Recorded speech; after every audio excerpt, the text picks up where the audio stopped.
Despite the peril, the officer followed his training and climbed into the treacherous mountain terrain and started climbing toward a higher altitude, something they were trained to do in order to evade capture. They want to always go as far away from the site of the shoot down. You want to go as far away because they all head right to that site. You want to be as far away as you can. And he was injured, and he was an amazing, amazing thing. He scaled cliff faces, bleeding rather profusely, treated his own wounds, and contacted American forces to transmit his location. They have a very sophisticated beeper-type apparatus that is on them at all times. And when they go out on these missions, they make sure they have lots of battery space and they're in good shape. And this one worked really well, amazingly, saved his life. We immediately mobilized a massive operation to retrieve him from the mountain holdout. And he kept going higher and higher. The mountain kept getting rougher and rougher and really very, very hard to find. The second rescue mission involved 155 aircraft, including 4 bombers, 64 fighters, 48 refueling tankers, 13 rescue aircraft, and more. We were bringing them all over, and a lot of it was subterfuge. We wanted to have them think he was in a different location because they had a vast military force out there. Thousands of people were looking. So we wanted them to look in different areas, so we were scattered all over like we were right on top of them. We had 7 different locations where they thought, and they were very confused. They said, well, wait a minute, they've got groups here, they've got groups there. It's an amazing thing. I was listening to these great people, these great generals. General Raisin Kane was amazing, and Pete Hegseth was amazing. But I listened to the whole thing. It was pretty amazing.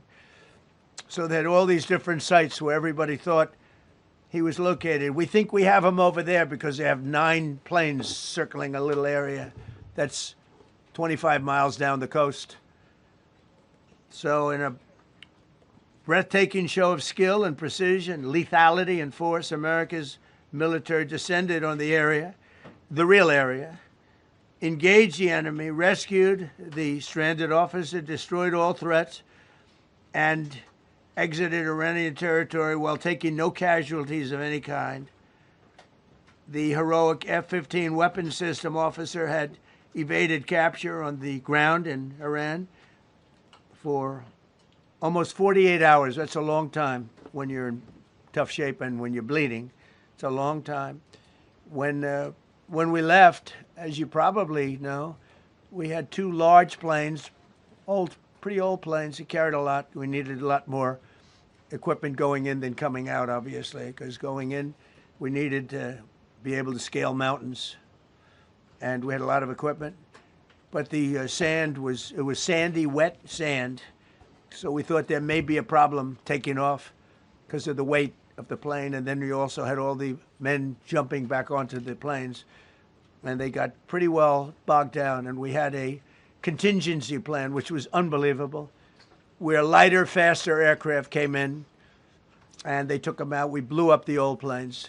We blew them up to smithereens because we had equipment on the planes that, frankly, we'd like to take, but I don't think it was worthwhile spending another 4 hours there taking it off. So we didn't want anybody to have, we have the best equipment anywhere in the world. We didn't want anybody examining our anti-aircraft and other equipment.